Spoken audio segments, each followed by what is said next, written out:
Okay, everybody, we're going to go ahead and get started. So first of all, I would like to thank you for joining our webinar here today about fiscal first aid treatments and when to use them. I'm Shane Kavanaugh with the GFOA, and I'll be doing the first part of our presentation. So with that, why don't we move to our first slide.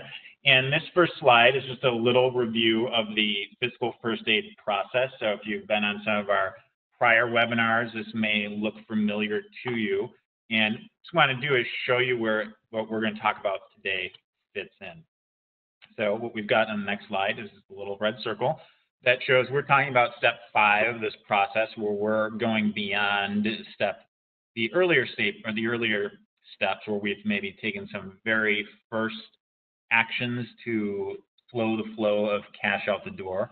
And into this fiscal first aid, which are a little more extensive budget balancing techniques to reduce expenditures or enhance your revenue. So we'll be getting into some of that as part of today's conversation. It's also, this webinar is based on a new research report that GFOA just released last week. So if you had taken the opportunity to go to the homepage for this course, you can download that white paper. I also show you again at the end of this webinar how to get to the white paper and download it if you haven't already done so. So with that, why don't we talk about today's speakers? So we've got 3 speakers who we're going to be hearing from. We've got Ann Carbone, who's the retired Director of Administration and Finance for the City of Boston and the Public Works Department. Greg Devereaux, retired CEO from San Bernardino County, California. He's been very active in helping GFOA with some of its work in the financial foundations area, so you may have seen his name around. And David Eichenthal is the Managing Director of PFM, and before that was the CFO of the City of Chattanooga, Tennessee, also has been a very long-time member of GFOA and very active in helping us out in advancing the profession. So very excited to have all of these folks on the call with us here today and to participate. And then there's me, Shane Kavanaugh, Senior Manager of Research with GFOA, and you'll be hearing from me a bit as well. So let's talk about the plan for today's session. So we're going to be doing 3 basic things. Is number 1, establishing the right decision-making environment. So the concept there is that if we have a decision-making environment that supports good decisions, you're going to be able to get the most out of your recovery efforts and applying fiscal first aid. And the second point there is a 2-part management system for applying these treatments. So again, these treatments are going to work best if you've got the tools to support them. So we'll be talking about those critical tools. And then lastly, we've got a panel discussion of critical questions about fiscal first aid. So we'll be hearing from our panelists on all those. And just a note for you guys is we are recording this session right now, and it's made available as a YouTube video after a couple of days once we get the video process. And since this is a bit different from some of our other webinars where we have a panel discussion format, we're going to be going a step further and creating a transcript, so you'll be able to have a transcript of that conversation. So hopefully that will be helpful to you. All right, let's move on to the next slide, or first poll question, I should say. So we've got a few poll questions that are part of today's proceedings, and our first poll question is here. So if our Ben would be so kind as to put the poll question up, that would be amazing. And there we have it. So we've got the poll question. So let us know what you think. How large a revenue shortfall do you anticipate in your next annual budget? So we'll give folks a minute there to do that.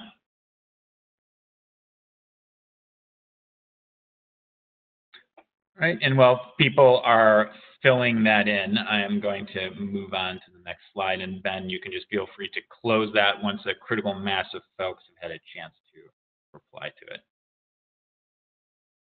All right, so the first thing we're going to talk about is the decision-making environment. So the idea here is that the leaders of the financial recovery process can create a decision-making environment that encourages clear thinking and wise choices about how to apply fiscal first aid. So the first step in doing that is a culture of frugality. So the idea being here is that in a situation of severe financial distress, everyone needs to understand that every dollar counts. And when they understand that, they're going to be better able to understand why fiscal first aid is necessary. When they understand why it's important, they're going to be more likely to decide to support fiscal first aid or even volunteer ideas to balance the budget. And the starting point for any kind of culture is to announce that frugality is more important than ever before. But you can't just announce things. You have to go further than that. You have to go ahead and really show that with your actions. And one of my favorite stories from back in 2008 was a mayor who in a small city who went so far as to start mowing the grass in front of City Hall himself so that the city could cut back on contracted maintenance costs. Now, of course, not every local government leader can or should start doing the yard work, but the mayor's actions were a very clear demonstration that he took the city's spending seriously.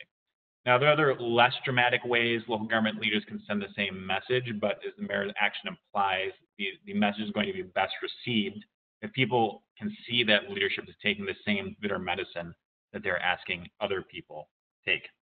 And oops, just a couple of examples there. Let me zoom that back out. A couple of other examples is that at the top right, that's supposed to be sacred cows. But taking on sacred cow programs is obviously a very big one, where if the leadership can show that, you know what, maybe in the past there were certain programs that we weren't going to touch, but we're now open to these ideas that we might have to do things differently, that could be very big. But there's also smaller things that are possible. So like, for example, cutting back on types of equipment that might be seen as perks, like maybe desktop printers when electronic options are available. Might be a smaller but also visible type of approach, or maybe thinking about delaying or replacing of vehicles where this won't lead to increased costs and maintenances, but at the same time not exempting the vehicles used by management or elected officials. So the point being, there's a lot of opportunities and different things you can do to make this work. And one thing you want to be mindful of when you're doing this is having a perception that things are being done fairly, so that certain folks aren't being singled out or other folks aren't being exempted. So having this be a kind of shared experience, or kind of where everyone is kind of sharing in and being part of the solution. So the next point here is about focus on results. And the idea here is that a focus on results is a powerful complement to frugality, because when you're talking about results, you're talking about valuing results over inputs and outputs. So, for example, improving perceptions of public safety is a result, and that should be valued over the number of police officers, which is an input, or the number of police patrols, which is an output. So if you take inputs and outputs as a definition of success, then success is going to become very difficult, if not impossible, to achieve in an environment of diminished resources. However, if results are the definition of success, then people can still succeed by finding more creative and cost-effective ways to reach the results. So in other words, changing the definition of success from results, or to results from inputs and outputs, still allows people to succeed in this environment. The next slide here is being willing to save money, or spend money to save money. And this is, we're saying, maybe implying by the slide, and we showed Scrooge before, we didn't really mean Scrooge in a literal sense, right? Taking an emphasis on results, or putting an emphasis on results, can also support this second important component here of spending money to save money. Overly simplistic frugality, like our Scrooge figure, could lead to penny-wise, pound-fool's decision-making. And sometimes it's necessary to spend money to save cost, or to spur cost-saving innovations. And some examples of that might be labor-saving technology, bringing in outside technical expertise that's not available on staff, or even having consultants available to help do financial analysis or help increase the credibility and build the case to act.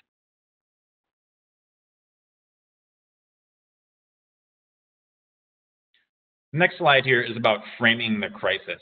And we're going to have Greg and Dave jump in here in just a minute to add some of their ideas. But just to set it up for them, the idea here is that if you have a culture of frugality and a willingness to spend money in order to save money, the next piece of the decision-making environment is how the financial crisis is framed. And there's two basic ways that you could frame this crisis, one being productive and the other being destructive. On the slide here, we're showing a siege or a bunker mentality. And that sort of mentality is destructive because it promotes conformity as people, quote unquote, hunker down and attempt to preserve the status quo.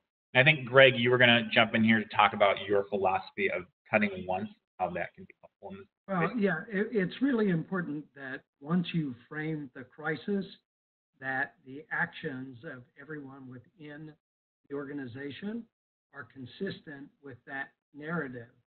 That's especially true at the leadership level, the elected leadership, city management level. For instance, if you're asking the employees to take cuts, you need to take those cuts yourself. You should be the first to do so. And then it is a chance to reassess, remake, reset, rebuild the organization. When you're doing it, I believe you really should cut once if you can, cut as deeply as you need to, because then everything from that point on, you're building back, and that's much better for the morale of the organization and the community than constant small steps that keep the staff and the community on edge, wondering if they or the program they value are next.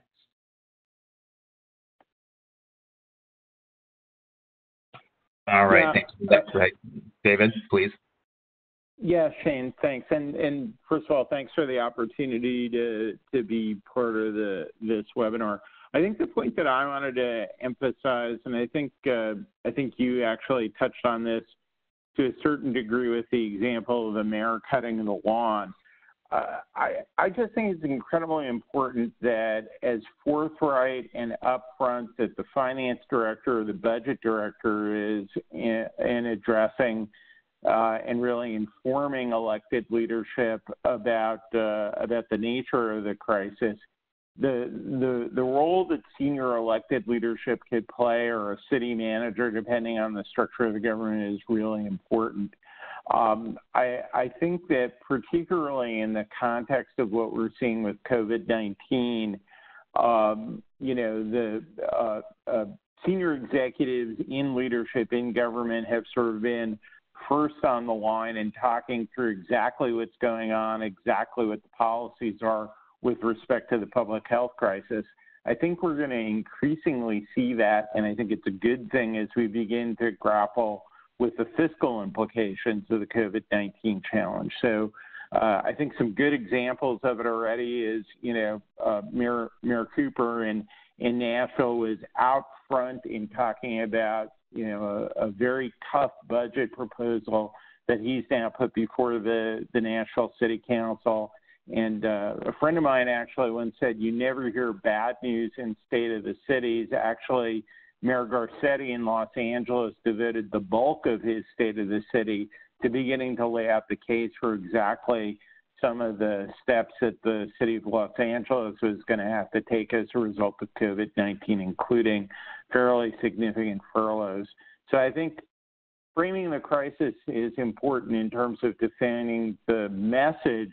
It's also really important in determining the messenger. All right. Well, thank you for that, David. Appreciate it. All right. Well, let's move on from there. So it's kind of continuing this discussion of framing the crisis. We've kind of the other frame besides seeing the bunker or the siege mentality is to see the crisis as an opportunity. So the idea of being here is a crisis is going to produce, just by definition, a lot of game-changing events that can be used to break free of constraining past practices and habits. And some of the traditional examples associated with the financial crisis might be a significant revenue loss, bond rating downgrade. But of course, the COVID pandemic situation is going to create a lot of, game-changing events, and including the need to develop new emergency management procedures and the opportunity for local governments to provide leadership to their communities. So I think Dave did a great job there talking about how Mayor Garcetti and other folks have begun to do this already. So the kind of next point here is that as you're framing the crisis, a lot of that is going to involve delivering bad news. That is just part of, I think, the inescapable part of it. And fortunately, GFOA's research in the past couple of years has been focusing on how to build trust in the finance office. And as part of that research, we were able to discover a 3-part little formula for how to deliver bad news well and maintain trust in doing so. And where this research comes from is we surveyed the GFOA members in 2 large states, and we asked the members in those states to nominate the most trustworthy peers. So in other words, if you were a finance officer in town A, you could nominate the finance officer in town B as being one of the kind of most trustworthy other finance officers in the state. So we did that with everybody in the state and came up with a big list of the folks that got the most votes. And then we interviewed them about experiences in their career where trust was built or lost. And a lot of that had to do about delivering bad news well. So this 3-part little system comes from those experiences. So the first part is be prompt, and the idea being there is really twofold. Is number one, you want to give the folks who have to make decisions based on this bad news the most time to do so. So if you wait too long, then the decision will be rushed, and they will obviously not like that. But maybe less obvious is this idea of being first. So we heard this a lot in our interviews with folks, that kind of a mantra, be first with the bad news. And these finance officers really hit upon something that the psychological research has found, and that is that people are undiscerning listeners. We tend to believe what we hear. And why this is important is if misinformation is presented to us, we tend to believe the misinformation if there's nothing else that we already know or believe that counteract it. So in other words, if folks are a blank slate in that way, the people that come with the misinformation first get to write on that slate. So these finance officers hit upon the idea that if they were first, they are not having to correct misinformation. They are preempting it, because once their information has taken hold, then misinformation that comes along has to then dislodge the truth, as opposed to the truth having to dislodge misinformation. And the dislodging is the hard part. The veracity or the falsity in the information is not as important. So that is kind of a pretty clear lesson as far as the first step in be prompt. Second step is be straight. In the words of our interviewees, don't sugarcoat or go doom and gloom. The idea being that if folks feel that they have been maybe manipulated, then they will lose trust. And then lastly, is provide solutions. So the quote from our interviewees there was, do not drop problems in the lap of the decision maker, but come prepared with a number of options for how that solution or how that problem might be addressed. And kind of the idea there is not to come with too many solutions, because that can cause a sort of paralysis where people are overwhelmed with the possibilities, but providing a smaller number can be very powerful. And I think that's especially true in today's day and age, where people are probably feeling already overwhelmed with a lot of things happening, and coming with a small but high quality set of options can be very powerful. So just to give you an example from our research, this was back in the 2008 financial crisis. One of the interviewees there kind of likened this 3-stage process to their experience during the Great Recession. And so kind of how that worked is, number one, be prompt. He kept decision makers very up to date on the monthly financial position of the government. He was straight, so he didn't sugarcoat or doom and gloom financial position. He gave it to them just as they saw it.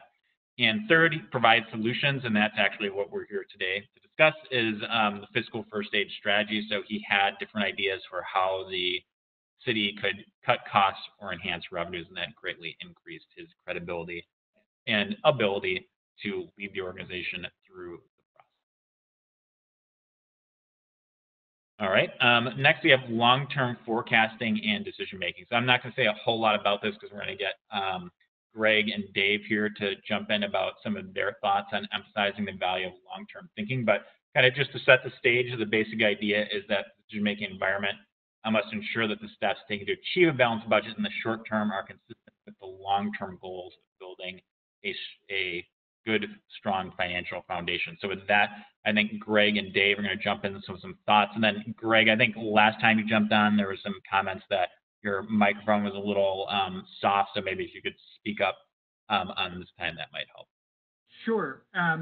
So obviously, 5 to 10-year forecasts should help to guide your current actions, knowing whether the current situation is temporary and a one-time issue, or structural and ongoing. informs and changes the steps you may want to take today. Understanding the cumulative loss certainly should change the steps that you want to take today. So just following up with what Greg said, I think that there are a number of governments that have long-term forecasts, and I think sort of understanding kind of where your government was going from a revenue and expenditure perspective at sort of a baseline, and then looking at a number of scenarios that go to what the impact of COVID-19 is incredibly important. I think fewer government agencies have sort of long-term plans where you kind of go beyond the forecast and look at, if you've got deficits, how you close those gaps, or if you look ahead and you see you have surpluses, how you would begin to make policy changes to address those surpluses. But I think the point of this is that long-term planning is probably now more important in the context of COVID-19 than even before. That seems a little counterintuitive because one of the biggest problems that we have is the fact that we really don't know with any great precision what the impacts are going to be over the long term. But I think one of the most important parts of the financial planning exercise that everybody's going through right now to address COVID-19 is the fact that this isn't just a public health crisis, this isn't just a fiscal crisis, but there's going to have to be an economic recovery phase to this as well. So thinking about both those sorts of solutions, those sorts of initiatives that don't just give you immediate fiscal relief, but are sustainable to achieve fiscal stability over time, but also looking carefully at different initiatives to see what best positions your government for an economic recovery is just incredibly important in addressing the issues before us. All right. Thank you so much for that, Dave. Let's move on to the two-part management system. So there's really two parts to it, as the name implies. Secure financial position is number one, and be data-driven and results-oriented is number two. So we're going to overview some of the pieces on there. And before I do that, I should mention on the bottom of the slide there, April 8th webinar. We have these webinars recorded. So if you're more interested, or if you're interested to follow up on some of the ideas like Dave and Greg mentioned with scenarios and whatnot, I'd urge you to check out that recording. All right, so our two-part management system, secure financial position and be data-driven and results-oriented, is number one is cash flow monitoring. So I'm not going to say a ton about this because we have an amazing webinar that you should definitely check out that was recorded on April 24th that includes a little model that you can use that looks a lot like this that we have on the screen. So I'd urge you to check that out, as the cash flow forecasting and monitoring is very important for showing the flow of cash in and out, balances, and important events that impact cash position. And this kind of analysis is going to help you pinpoint where fiscal first aid is going to be most needed. So obviously on the slide we have here, the red is not good. And so that might be the points at which this government has to be especially mindful of its costs and its revenues. All right, we're going to get into the control system here, and I'm not going to spend a ton of time going over the great details of this, but the kind of point is that there is a number of different controls that you might think about to turn the information that you get from the cash flow forecast into action for maintaining your financial stability. And you want to look at your control system for weaknesses. Two very good places to start, hence they're bolding on the slide, is the budgetary variance. So thinking about monthly reporting of actual spending from planned spending to find problem areas that need immediate attention. Also thinking about position control to make sure headcount is kept within parameters and vacant positions are not filled unless it has been deemed affordable to do so. So those are definitely two that you want to think about, and we're going to be talking a bit about that in more detail when we get to the panel discussion. Also think about sources of liquidity. is part of your two-part management system. So we had a webinar on April 30th about reserves and how much can you use. So check that webinar out to think about, or the recording, I should say, to think about how much of your reserves you can use. So knowing your risks and then translating that risk into an amount of reserves that's available to use today versus what you need for the future. We also have an article there, the last line of financial defense, about internal borrowing. So if you want to use that, if internal borrowing is a tool, that article can help you put that in place. And then lastly, internal service funds. So thinking about your cost allocation plans and maybe thinking about if you've been over allocating, overcharging perhaps the general fund or other kind of, we'll say, opportunities within your cost allocation to free up resources.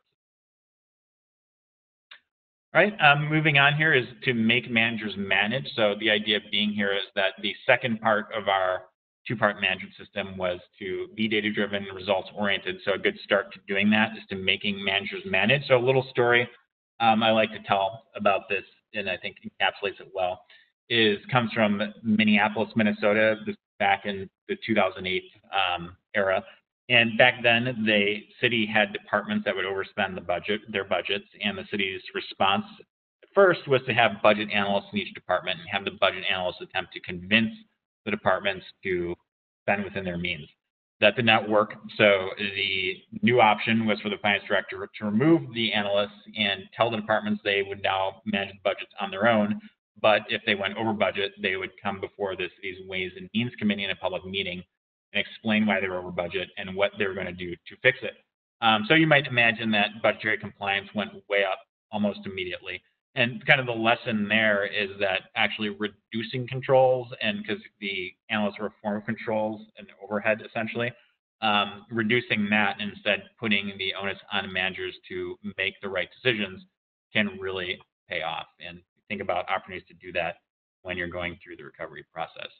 In order to do that, you have to have timely, accurate, understandable information about spending. So simple little graphics like this can help, where you've got the different sort, and this is a revenue version, but you can certainly do this for expenditures as well, where you have monthly, say, breakdowns of your annual forecast. And you then say, well, on a month-to-month basis, are we where we need to be in order to make our annual numbers? So in some cases, that might be taking your annual forecast and dividing it by 12. But in other cases, you might need to account for seasonal effects. So for instance, sales tax being a good example, where you're going to get more of that during the holiday period than you are other times of the year. But kind of the point being is having the annual budget broken down into perhaps monthly mile markers or guideposts can help you figure out if you're on track to stay within your annual plan and take corrective action when necessary. And doing that makes it more feasible for managers to do that management we just talked about. And then kind of the other piece of that is having people's back. So the idea of being here is sometimes people are just going to have bad luck. So even if managers are being asked to manage, sometimes they're just going to run into things that they weren't expecting. And so just to give you an example, a common thing for departments to do is to pad their budgets to manage risk across all departments can really add up. So developing a central contingency where all departments can draw from that central contingency is much like pooling risk. So if you're part of a risk pool for your government, you can do the same thing internally with departments, and this can result in some big savings.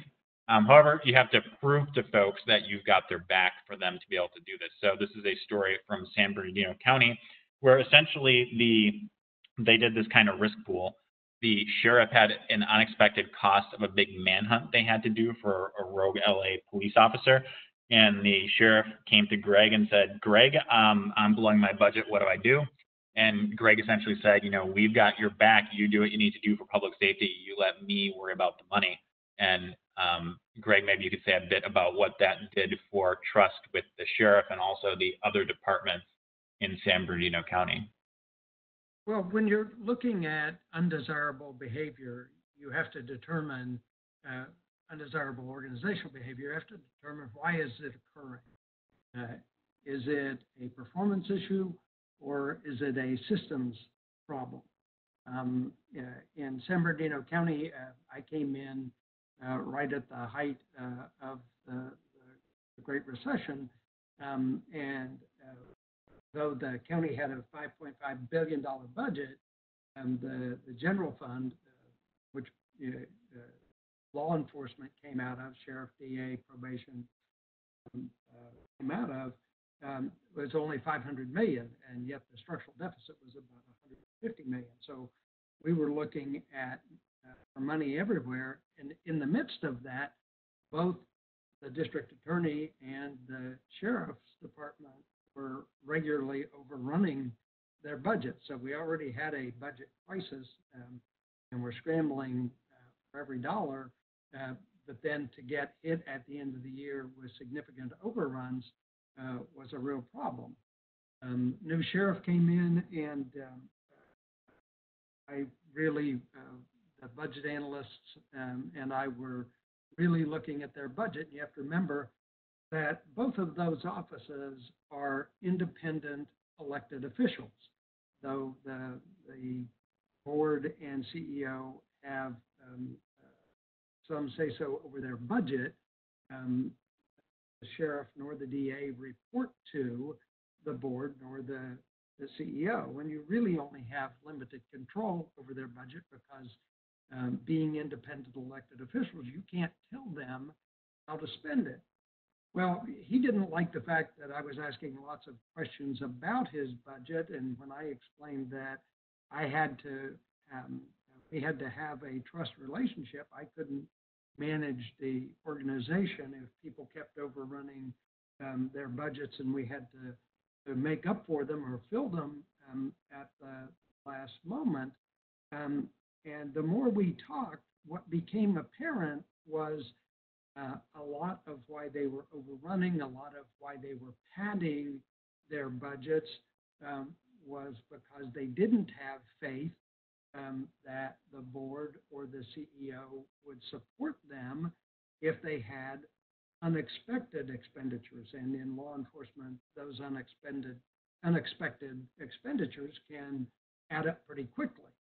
So I assured him that if he would stay within budget, that any unanticipated events we would take care of. And sure enough, as Shane explained, shortly thereafter, we had an incident where they were burning through money very quickly to find this rogue officer who had already killed other officers in the LA area. And he called me very concerned, saying, hey, you know, Greg, we're going to burn through our budget. We are not going to be within budget because of this incident. And I assured him that that was my job. That was the deal we made. I didn't want him to worry about it. It was my job to find the money, and that the board supported. And indeed, that's exactly what happened. They stayed within budget, and we backfilled for that unexpected event.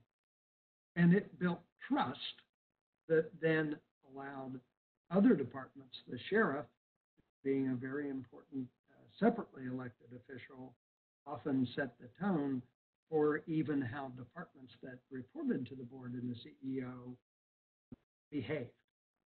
And watching him stay within budget, the DA stay within budget, really changed the dynamic within the entire organization. All right, well, thank you for that, Craig. Very helpful. All right, let's move on to our last slide here about the two-part management system. And so just a few last things about being results-oriented is, number one, budget should be formulated in a way that is results-oriented and data-driven. So it probably seems pretty obvious, but the idea being that the budget is, of course, the ultimate expression of a local government's financial management. So if you're going to be results-oriented, then the budget should do that. GFWA has published a lot about priority-based budgeting and other sorts of systems, so I won't belabor that here, but that is certainly part of something to think about as part of your recovery process. Inventory your programs and ascertain their costs is the second point. So the idea being that programs are often going to be an easier way to make strategic cuts in your budget. The problem with kind of your typical line item department budget is that your best option for a cutback strategy is often going to be across the board cuts. And certainly those can have a role in recovery, but it is a blunt instrument. And knowing your programs allows you to make more strategic, targeted decisions about what to cut and what to keep. And then finally, key indicators of financial condition and benchmarking data.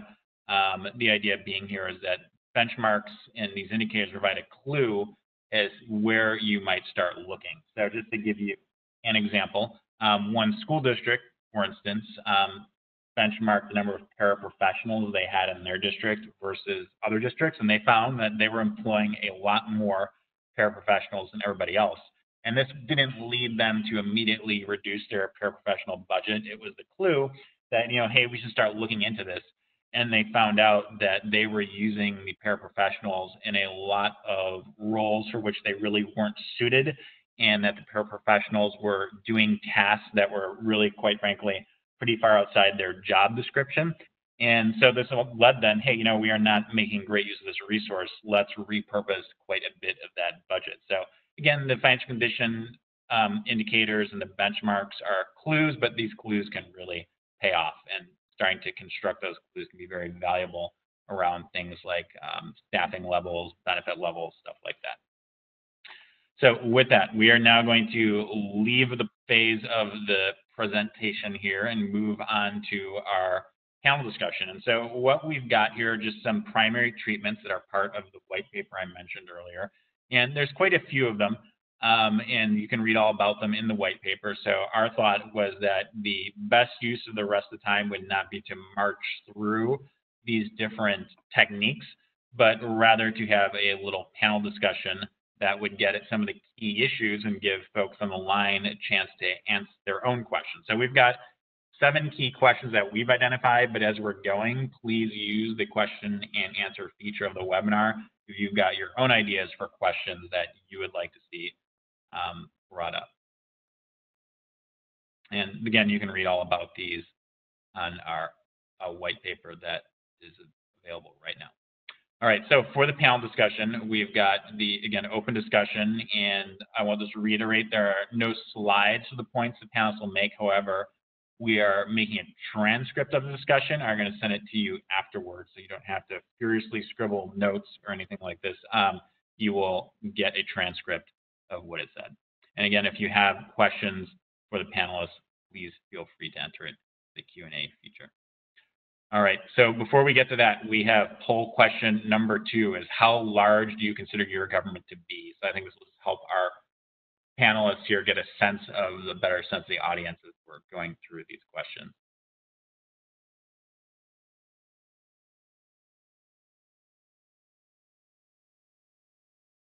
All right, and while people are thinking about that or answering that question, we will move on to poll question number 1, or I should say panel question number 1. So if you are managing this crisis today, what would be the first thing you would do and why? And David, how would you like to kick us off this time? So I think there's probably not one thing that you do. I mean, I think Shane, you all have covered this in a prior webinar, which is, I think the first thing everybody really needs to do is to think through their cash flow and just make sure that they're in relatively solid position for the immediate future. From a budgeting perspective, though, in terms of the first thing that I would do is I think you've got to immediately start to gather intelligence on what current conditions are. And I think that's both financial conditions and operating conditions. I think you actually touched on this on sort of the last slide where you talked about benchmarking data and other types of data. I think benchmarking data is a little hard to do in the time crunch that a lot of folks are under right now. But you can start to look at what some of your revenue is starting to look like from sales tax and other types of revenue that comes in on a monthly basis and that you're probably tracking already. But I think folks should also be looking at things on the expenditure side, whether it's overtime spending, whether it's the use of sick leave, whether it's calls for 911 or number of business licenses that are being pulled at the local government level, so that you begin to gather database intelligence to start to make some of the decisions and start to weigh some of the options that are outlined in the paper. One last point, that doesn't just mean looking at the numbers. I think most budget folks, most finance folks know that if you've built the sort of trust that Shane, you talked about in the PowerPoint presentation, there's got to be the beginnings of a dialogue between budget and finance and departmental leadership throughout your government, because you're going to have difficult but serious conversations about the budget, and having it be a two-way discussion and dialogue as early as possible in the process is just incredibly important.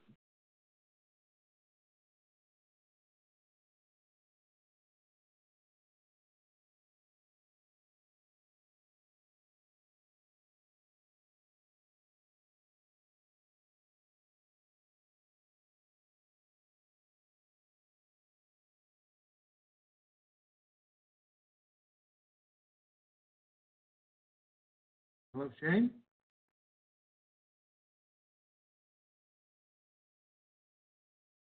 Sorry, Greg, go ahead. You're up. So I certainly agree with Dave that the first thing you want to try to do is get a sense of how bad the problem is, the importance of the longer-term forecasting, how bad you believe it's going to get, and how long it's going to last. Something that I think Dave would only reemphasize, you have to immediately engage the organization, both the elected leadership and all of the departments, as you're making those assessments, as you come to some conclusions, communicating that, and starting to talk through the solutions. I think that something that I always emphasize is that as you are making resource allocation decisions, it is critical that they always be made with complete comparative context in terms of all of the responsibilities, needs, and liabilities of the organization. Because it's only with complete comparative context that you really can accurately and adequately prioritize what kinds of reductions you might want to make. Yeah, great point, Greg. And maybe here's a little follow-up that came from the audience that I think is particularly relevant to this first question. So question is this: we have no way of knowing the expected shortfall. Sales taxes are 2 months behind in reporting to us and unsure how to account for late paying utility bills. Feel like we are driving in the dark. Kind of your thoughts on that, kind of the, we'll say, like extreme unpredictability of the situation. Well, I think that, so go ahead, Greg. I was just going to say, I think that goes back to the earlier discussion of cutting deep. Now, you may not want to immediately cut, not knowing, but trying to put some kind of parameters around it or get some sense of what is being projected, certainly starting to plan for different scenarios of how deep you may have to go is prudent during this period. Any actions that you can take, like freezing vacant positions at this point, while you're assessing those steps that you can take, makes sense to take those immediate. All right, very good. And David, you were going to say? Yeah, so I think the part of the question, right, is, how bad is this going to be, right? And I think Greg touched on this a little bit, and I tried to as well. I think most people, most organizations at this point should be looking at least three scenarios, sort of a baseline and a worst case sort of pessimistic scenario and an optimistic scenario. And Shane, I guess, as he said, you all talked about this a little bit in a prior webinar. I think we don't know. There's a lot more even now, more than 50 days since the national emergency declaration that we don't know when it comes to the fiscal impact than what we do know. But we do know some things. We know some of the industries and some of the sectors of the economy that have been hardest hit by some of the shutdowns, and to the degree that those sectors have a significant percentage of overall employment in your jurisdiction, that's a knowable thing. And you could begin to think about what some of the impacts are going to be. You do know, just how economically sensitive your different revenue sources are. So you could, I think what we're going to see throughout this crisis is that depending on where sectors are concentrated and depending on the overall structure of revenue, different places are going to fall out in different ways in terms of the impacts.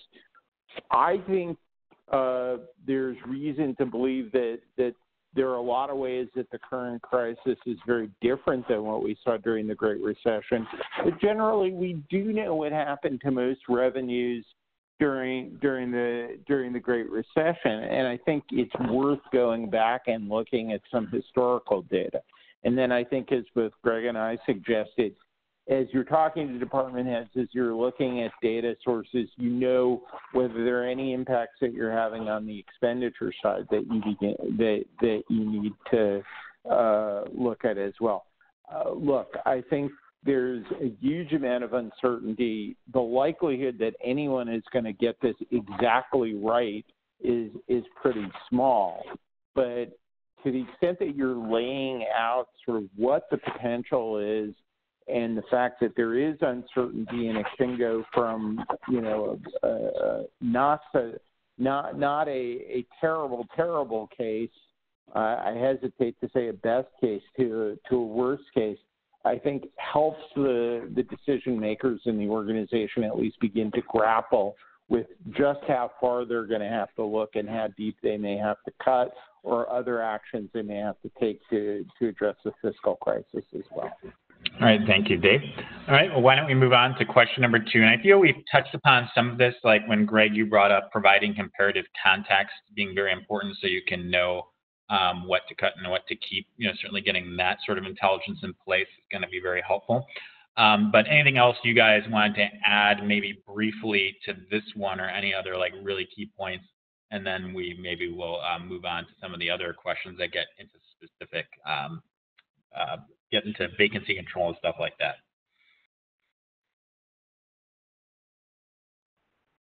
Oh, I think that basically we've covered that, especially in terms of projecting. I mean, this is where the longer term projection to me is very important. Several city managers that I've talked to certainly are projecting shortfalls in the current fiscal year and much larger shortfalls in the coming fiscal year. Yeah. All right. Very good. And Dave, I think I heard a no from you, so we'll move on. I understood correctly. Let's do that. All right. Quick poll question, Ben. So if you can go ahead and pop up the poll question, that would be great. Have you already put in place a hiring freeze or more stringent vacancy controls? So simple yes, no. And while people are doing that, let's talk about vacancy control. So These vacancy control, hiring freezes, common tools used by local government to manage cost. With that in mind, what are keys to using these tools well? Well, I think one of the keys certainly is that you mentioned this before. I am not at all a fan of across-the-board reductions or across-the-board cuts. I think that it's clear if you look at the vision and the goals and objectives the community has and that your electeds have set, you have to utilize any of these techniques, especially in terms of position controls or filling positions. You have to do that in accord with what the vision priorities the electeds are. So you cannot pretend that all of those programs are equally important. They're not to your community or your electeds. You have to control positions accordingly.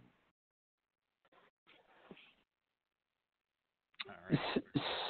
So I agree with Greg. Just two quick things. I think it's really important to have a process so that there to be clarity on the process. And, it could be a mayor's chief of staff or a city manager. It could be the budget director. It could be the HR director, but some sort of regular group of people who reviews any departmental action seeking to fill a vacancy at this point, I think is essential. I agree with Greg. I generally don't like hiring freezes for the same reasons I think you talked about. Across the board cuts aren't always the best idea either. But I think again, sort of this gathering of intelligences is really important. Without data, without information that sort of justifies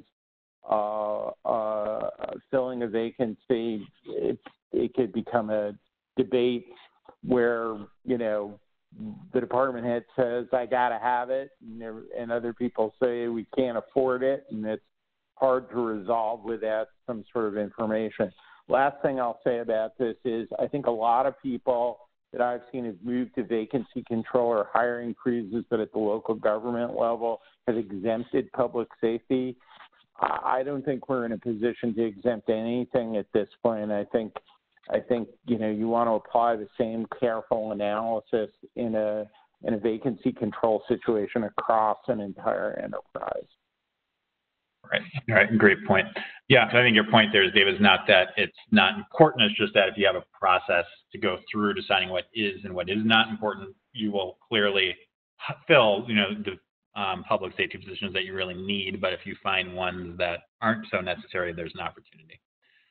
Well, right. and I think Shane, it goes to your larger point in your PowerPoint that if you're results oriented, if there are other ways to address public safety concerns that may not require filling a sworn officer position, that you begin to at least have those conversations, and I think those are important conversations to have right now.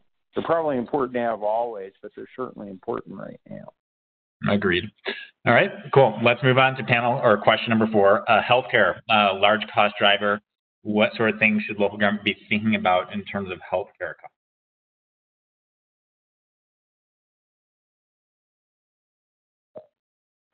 Dave, I think you've probably had more experience with this. You go first. Sure. I mean, I think the nature of this crisis is such that, for the most part, not always, but for the most part, things that were best practices are becoming better practices, right? So I think that the sort of a careful review of what's driving employee health insurance costs right now is really important. I think there's got to be a great deal of sensitivity, particularly for employees who are not making a lot of money, about doing things like changing employee contributions.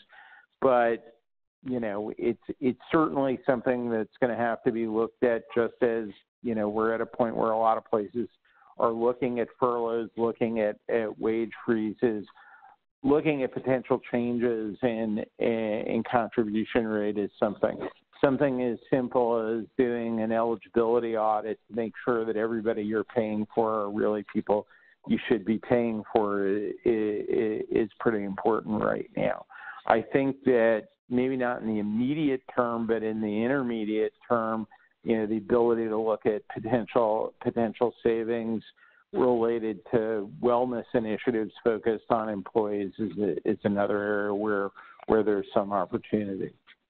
Yeah, great. Yeah, and just for folks' information, in the paper that we're going to be linked to, there's a pretty good link in that paper to how to conduct an employee eligibility audit. Greg, anything you wanted to add on that one, or otherwise, if I know you said that wasn't kind of your top area, we could always talk. Well, I would just say that I don't think healthcare expenditures are different than any other expenditure in the organization. You need to be looking at all of them and do the kind of analysis that Dave talked about. All right, cool. All right, well, we've only got a couple key questions left, so why don't we hit them, is capital spending. So reducing capital spending is something folks have to consider in this environment. What are the keys to doing that well? Well, there are very different long-term fiscal impacts depending on whether the capital expenditure is a new project, maintenance, replacement. So each needs to be analyzed in relation to not only the current savings, but the deferred costs that may be compounding if you don't make the expenditure, or in the sense of new facilities, the ongoing and replacement costs. So I think understanding that each of those perform differently over the short and long term is critical. Very good. David, anything you'd like to add? I think that's good. I mean, in the interest of time, why don't we move to the next one? All right, cool. Well, why don't we skip to raising revenues? Maybe, given the time, this might be the more important question. Is let's sum it up for the audience. Top 3 takeaways, unless you guys had like something that was like, on fire for question 6, you can feel free to put that in and answer question 7. But kind of summing it up from the audience, Dave and Greg, your kind of top takeaways that you are seeing from the conversation. I would just say there is no substitute for good governance, good management, good systems, and good practices.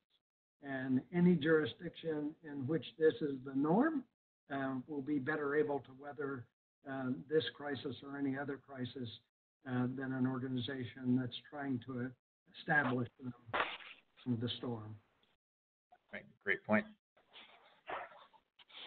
Yeah, I mean, I think the importance of communication during this crisis, like during most crises, is just incredibly important, and that's part of good governance, but something to be emphasized here. So I think it's important that there's clear communication with elected officials and other decision makers in the government structure. I think it's incredibly important that budget and finance staff are talking to each other. And I think it's just incredibly important that budget and finance staff are deeply engaged with department heads as they think about some difficult decisions ahead. Right. Fantastic. All right. Well, good. Well, we're going to wrap things up. So where to go to from here is you can check out that GFWA paper that we talked about that describes what we call primary treatments in detail. So these are the lowest risk opportunities to reduce costs and enhance revenues. This is part 1 in a 2-part series. So part 2 is the riskier treatment. So that will be out next week. So that's the sequel paper that will be coming out next week. You can go to gfwa.org/FFA to get these resources. So everything will be available there. And just to show you where that's at, so we have a little screenshot.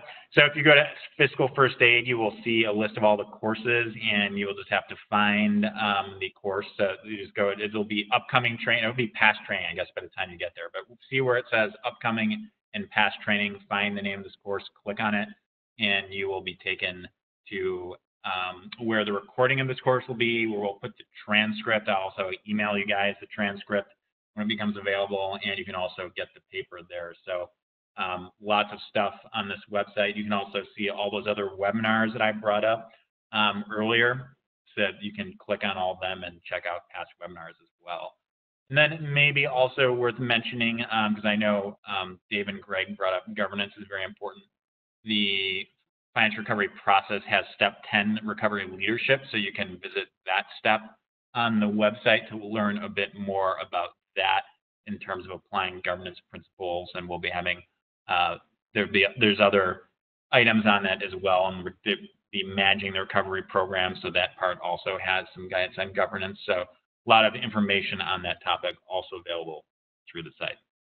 So with that, I would like to thank both Greg and Dave for their excellent insights they provide today, and thank all of you for being a part of today's webinar, and look forward to having you on future webinars as well. Great. Thanks, everybody.